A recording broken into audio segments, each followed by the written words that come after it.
There is a reason that the most consequential attacks in history happen before dawn. Pearl Harbor, 7:48 a.m., before the base was fully awake, before the radar operators were believed, before anyone understood that the world they knew was already over. At 2:34 a.m. Eastern Standard Time this morning, March 9th, 2026, while 340 million Americans slept in their beds, while Congress prepared for an emergency Sunday session just hours away, while the President of the United States dreamed whatever dreams a man has when his economy is burning and his allies have abandoned him, Mark Carney launched the attack that changes everything. Not a missile, not a cyber attack, not a military operation, a currency intervention. Three words that sound technical, three words that sound abstract, three words that most people hear and think. That does not affect me. It affects you. It affects every dollar in your wallet, every dollar in your bank account, every dollar in your retirement fund, every dollar you will earn for the rest of your life. Because what Canada did at 2:34 a.m. this morning is not an adjustment to exchange rates. It is not a central banking maneuver. It is not a policy tweak that traders discuss and normal people ignore. What Canada did this morning is attack the foundation, the single irreplaceable structural foundation that has allowed the United States to be the most powerful economy on earth for 80 years, the reserve currency status of the US dollar. That status is not a trophy. It is not a title. It is the invisible architecture beneath every aspect of American economic life. It is the reason the United States can run $2 trillion deficits without collapsing. It is the reason the U.S. can borrow at rates that would bankrupt any other nation. It is the reason a gallon of gas costs $3.50 instead of $9. It is the reason your mortgage rate is 6% instead of 15%. It is the reason the American standard of living exists as you know it. And this morning, while you slept, Canada put a crack in that foundation. And by the time Asian markets opened, by the time European markets opened, by the time the sun rose over Washington and Trump was shaken awake to be told what happened, that crack had already spread to every currency trading desk on the planet. Bank of Canada Governor Tiff Macklem, acting on direct orders from Prime Minister Carney's office, announced three simultaneous actions that financial analysts are calling the most aggressive currency intervention in modern central banking history. First, Canada is pegging the Canadian dollar to a basket of currencies: 30% euro, 25% British pound, 20% Japanese yen, 15% Chinese yuan, 10% Swiss franc. Notice what is not in that basket: 0% US dollar. The Canadian dollar has been delinked from the American economy permanently. Second, Canada is requiring that all Canadian energy exports, when and if they resume, be paid exclusively in Canadian dollars, euros, or yuan. US dollars will not be accepted. The petrodollar system that has underpinned American financial dominance since 1974 just lost one of the world's largest energy exporters. Third, Canada is coordinating with all 40 Democratic Trade Alliance members to establish the Canadian dollar as a reserve currency alternative to the US dollar for international trade settlement. 40 nations, $58 trillion in combined economic activity. All of it beginning to shift away from the dollar, starting today. This is not economic pressure. This is not a negotiating tactic. This is not a warning shot across the bow. This is a torpedo into the hull, below the waterline, at 2:34 a.m., while the ship was sleeping. In this breakdown, I am going to walk you through exactly what each component of Canada's currency strategy does to the US dollar, and why the combination is more dangerous than any single economic action taken during this crisis. I am going to show you the overnight market reaction in Asia and Europe that unfolded while America slept, and why those markets are treating this as the beginning of the end of dollar dominance. I am going to reveal the statements from the European Central Bank, the Bank of England, and the People's Bank of China that prove this is not Canada acting alone, but the coordinated beginning of a new global financial order. I'm going to show you what happened when Trump was woken up at 5:30 a.m. and told his currency was under attack, and why his first question revealed he does not understand the most important structural advantage the United States possesses. I am going to explain why Mexico's surprise announcement this morning means the dollar is now under assault from both of America's neighbors simultaneously. And I am going to give you three scenarios for what happens when U.S. markets open tomorrow morning, because the vote happening in Congress today will determine whether the American economy survives the week or enters a collapse that no Federal Reserve intervention can stop. Subscribe to join the community. Leave a comment so we can keep the conversation going, and share this video because what happened at 2:34 a.m. this morning will determine the purchasing power of every dollar you hold for the rest of your life, and you need to understand it before the markets open. Let me explain what reserve currency status actually means for your life, because this is the concept that makes everything else make sense. And it is the concept that the President of the United States apparently had to have explained to him at 5:30 this morning. Reserve currency status means that central banks around the world hold US dollars as part of their official foreign exchange reserves. They do this because international trade, oil, manufactured goods, commodities, services, is predominantly conducted in dollars. If you are South Korea and you want to buy oil from Saudi Arabia, you pay in dollars. If you are Brazil and you want to buy machinery from Germany, many of those transactions settle in dollars. If you are any country on earth and you want to participate in the global economy, you need dollars. This creates permanent, structural, enormous demand for the US dollar. Hundreds of billions of dollars worth of demand that exists not because anyone loves America, but because the system requires dollars to function. That demand is what allows the United States to do things no other country can do. It allows the U.S. to run massive trade deficits, buying far more from the world than it sells without the dollar collapsing. Any other country that ran a $900 billion trade deficit would see its currency destroyed by markets.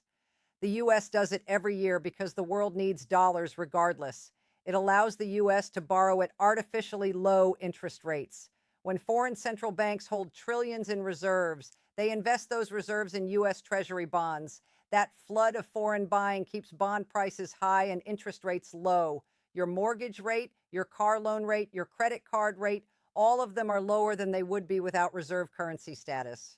It allows the U.S. to run $2 trillion annual deficits and carry $36 trillion in national debt without facing the sovereign debt crises that destroy other countries.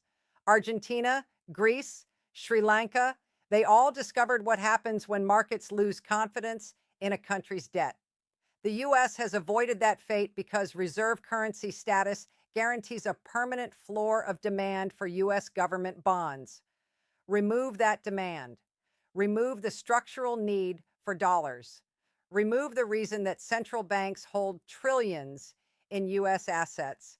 And the entire American economic model, the deficits, the debt, the borrowing, the standard of living built on the assumption that the world will always need dollars, becomes unsustainable overnight. That is what Canada is attacking, not the exchange rate, not the trade balance, not any single economic indicator.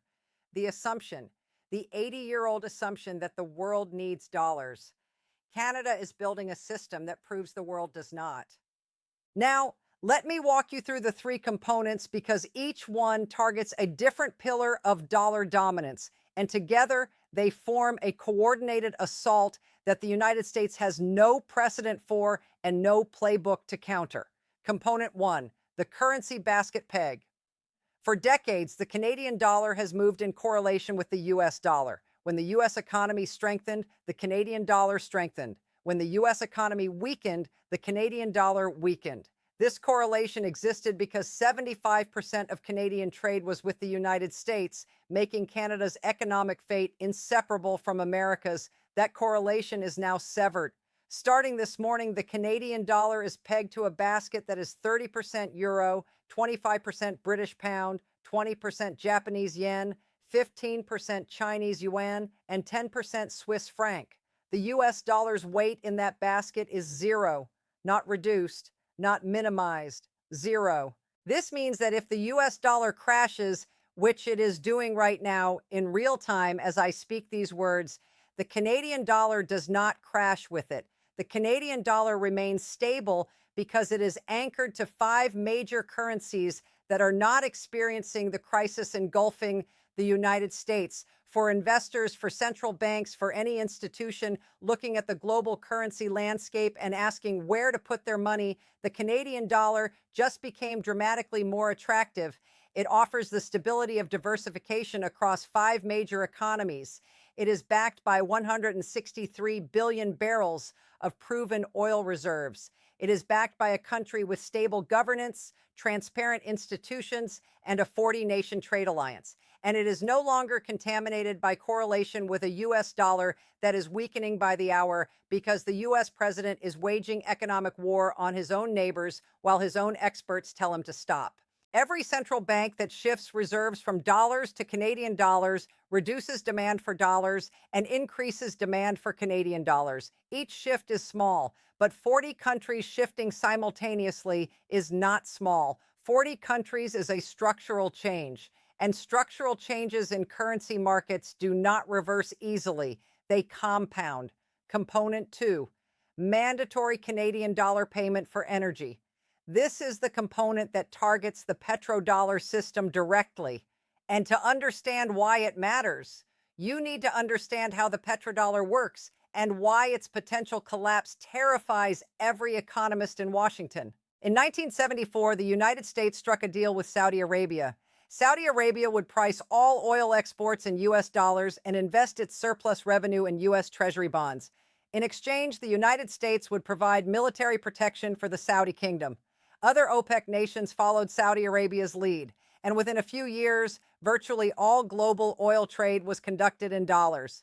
This created the petrodollar system, a self-reinforcing cycle where countries need dollars to buy oil, so they hold dollars in reserves, so they buy U.S. treasuries so U.S. interest rates stay low, so the U.S. can borrow cheaply, so the U.S. can maintain the military that protects the system that creates the demand for dollars, that funds the borrowing, that supports the military. It is a circle, a beautiful, elegant, self-sustaining circle that has powered American economic dominance for half a century. Canada just broke the circle. If Canadian energy exports resume, and Canada controls the timing on that, buyers will not be able to pay in U.S. dollars. They will need Canadian dollars, euros, or yuan. This means buyers who currently hold U.S. dollars for energy purchases will need to sell those dollars and buy other currencies instead. The immediate impact is downward pressure on the dollar as buyers convert out of dollar holdings. But the strategic impact is far larger because Canada is not just changing how it sells oil. Canada is establishing a precedent that proves major energy exporters can price their product in non-dollar currencies and that the system functions perfectly well without the dollar at the center. If Canada can do it, Saudi Arabia can do it. If Saudi Arabia does it, the UAE can do it. If enough major producers shift away from dollar-denominated energy trade, the petrodollar system does not gradually erode. It collapses because the circle breaks. Countries no longer need dollars for oil, so they hold fewer dollars in reserves, so they buy fewer treasuries, so U.S. borrowing costs spike, so the U.S. can no longer sustain current debt levels, so the military that protects the system shrinks, so the protection that sustains the petrodollar deals weakens, and the circle spins in reverse. Canada did not just change its own billing currency. Canada demonstrated that the petrodollar system is not a law of nature. It is a choice. And when nations have alternatives, they choose differently. Component 3, Democratic Trade Alliance Reserve Currency Coordination. This is the component that transforms Canada's currency strategy from a national action into a global movement. All 40 Democratic Trade Alliance members have agreed to hold Canadian dollars as part of their official foreign exchange reserves. They have agreed to accept Canadian dollars for trade settlement between alliance members. They have committed to conducting at least 30% of mutual trade in Canadian dollars by the end of 2026 and at least 50% by the end of 2027. 40 nations, $58 trillion in combined economic activity. A concrete published timeline for shifting away from the dollar. This is not theoretical. 15 of the 40 member nations have already begun purchasing Canadian dollars for their reserve holdings as of this morning. The remaining 25 will begin purchases this week. Every Canadian dollar purchased for reserves is a dollar not held in U.S. treasuries. Every trade transaction settled in Canadian dollars is a transaction that used to require dollars and no longer does. Every nation that diversifies its reserves away from the dollar is a nation that needs slightly less of the currency that has sustained American economic power since World War II. Multiply that by 40 nations. Multiply it by $58 trillion in economic activity. Multiply it by the 30% target for this year and the 50% target for next year. And you begin to see the scale of what is happening. The Canadian dollar is not replacing the US dollar. No single currency can do that overnight. But the Canadian dollar is joining a constellation of alternatives, euro, yuan, yen, pound, that collectively offer the world something it has never had before, a choice. And when the world has a choice, the US dollar is no longer dominant by default. It is dominant only if the United States earns that dominance through stable governance, reliable partnerships, and respect for international law. On every one of those criteria, the United States has failed catastrophically over the past 2 months, and the world noticed, and the world is choosing differently. Now, let me show you the overnight market reaction, because what happened while America slept is the most honest verdict on Canada's strategy that you will ever see. Markets do not lie. Markets do not spin. Markets do not issue press statements or give interviews or post on social media. Markets aggregate the collective judgment of every investor, every trader, every central bank, and every institution with money at stake. And overnight, markets delivered their judgment. Asian markets opened at 6 p.m. Eastern on March 8th, hours after Canada's announcement became public. The US dollar weakened 3.7% against the Japanese yen, 4.2% against the Chinese yuan, 3.9% against the Singapore dollar. Across every major Asian currency pair, the dollar fell. Traders, the most coldly rational actors in the global economy, looked at Canada's currency strategy and immediately began selling dollars. The Canadian dollar, meanwhile, strengthened 6.8% against the US dollar, the strongest level since 2011. Traders are buying Canadian dollars in anticipation that the currency will become a reserve asset. That demand will increase as the Democratic Trade Alliance implements the new system, and that Canada's energy resources and stable governance make the currency fundamentally more attractive than the dollar of a country in self-inflicted economic crisis. European markets opened at 3 a.m. Eastern and confirmed the Asian verdict. The US dollar weakened 4.1% against the euro, 3.8% against the British pound. Every major currency on earth strengthened against the dollar overnight. Gold spiked $134 per ounce to $2,147, the highest price in human history. Investors fleeing the weakening dollar into the oldest safe haven asset in civilization. When gold hits all-time highs, it means the market believes something fundamental is breaking. And what is breaking is confidence in the currency that has anchored the global financial system for 80 years. Bitcoin surged 31% to above $94,000. Cryptocurrency traders, who built an entire asset class on the premise that traditional monetary systems are fragile, watched Canada's announcement and concluded that the thesis is being proven right in real time. U.S. Treasury bond yields spiked to 4.89%, the highest since 2007. Bond prices fell because foreign central banks are expected to reduce their holdings of U.S. government debt if they are holding fewer dollars. Higher yields mean higher borrowing costs for the U.S. government, higher mortgage rates for American homeowners, higher interest rates across the entire economy.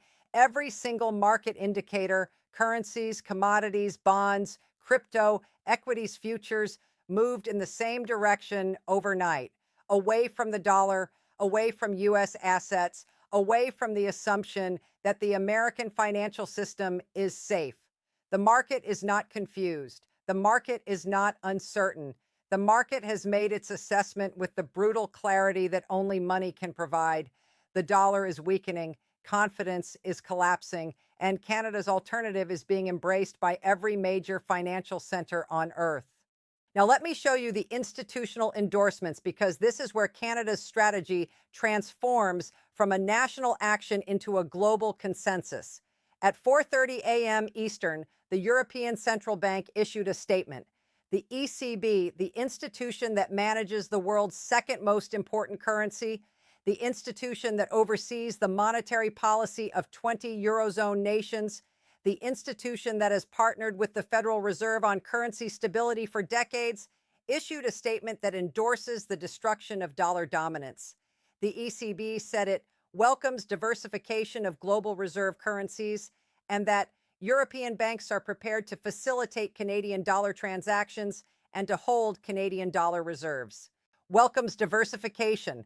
That is the ECB saying the world should hold fewer dollars and more of other currencies, including the Canadian dollar. That is not a neutral observation. That is an institutional endorsement of the most significant challenge to U.S. financial power since Bretton Woods.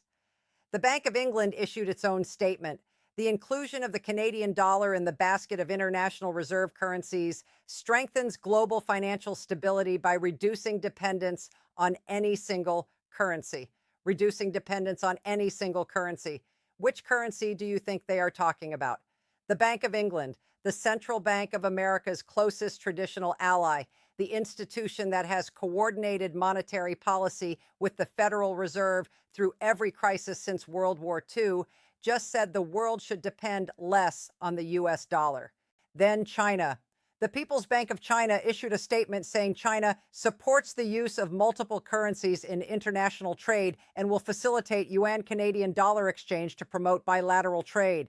That is China, America's primary strategic competitor, offering to help Canada build a non-dollar trading system. China has wanted to reduce dollar dominance for decades. Canada just gave China the vehicle to do it, not through Chinese-led institutions that the world distrusts, but through a Canadian-led alliance of democracies that the world respects. Canada gave dollar de-dollarization a democratic face. And that democratic face is the reason the ECB endorsed it, the Bank of England endorsed it, and 40 nations signed up within weeks. If China alone had proposed this system, the West would have rejected it. If Russia had proposed it, the world would have laughed. But Canada proposed it. Canada, the quiet, stable, democratic country that nobody views as a threat, that everybody views as reasonable, that has the resources and the governance and the alliances to make it work. Carney did not just build an alternative to the dollar. He built an alternative that the world feels safe adopting. And that is why it is succeeding overnight at a speed that has never been seen in the history of global currency markets. Now, let me show you what happened when Trump was woken up, because the reaction inside the White House reveals something that should terrify every American more than any market data.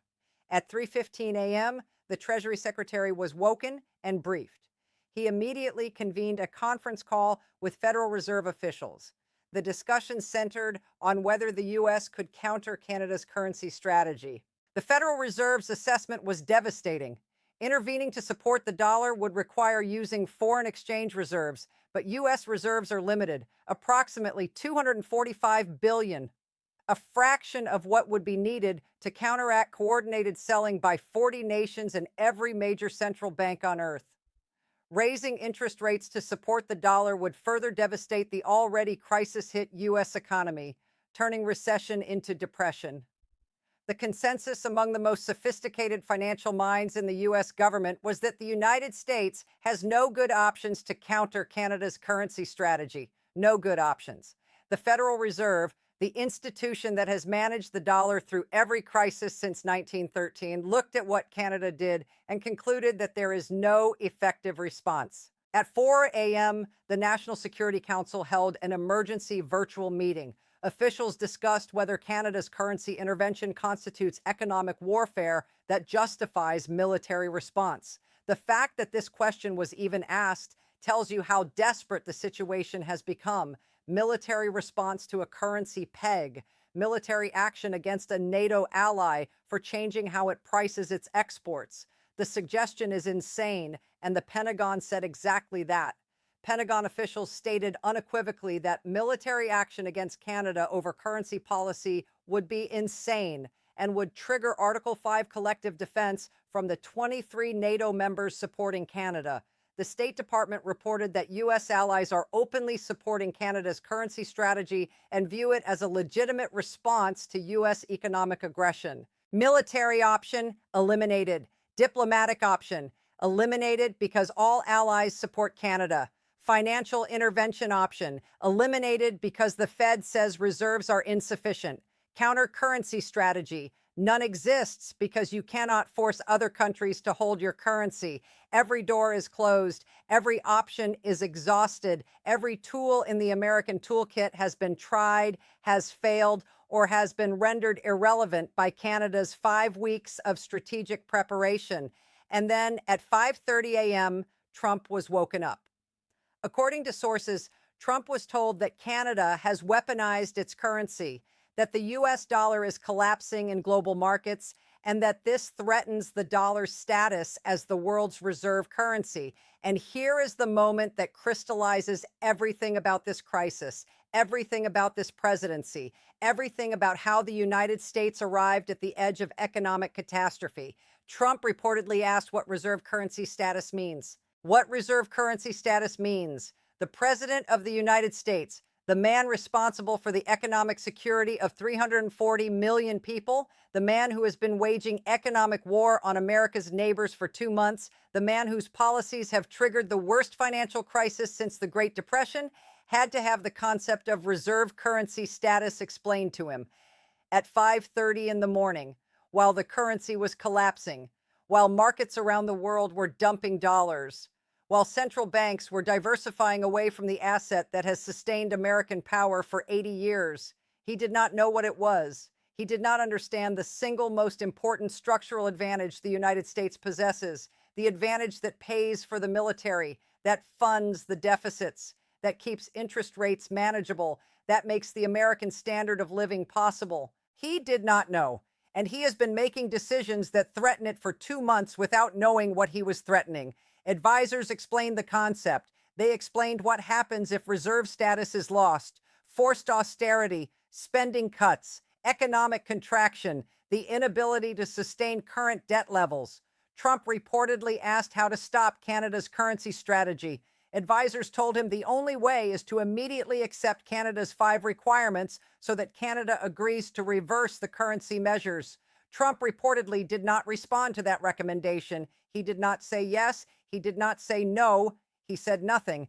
And in that silence, in that 5:30 a.m. silence from a president who just learned what reserve currency status means while that status was being dismantled in real time, you can hear the American century ending.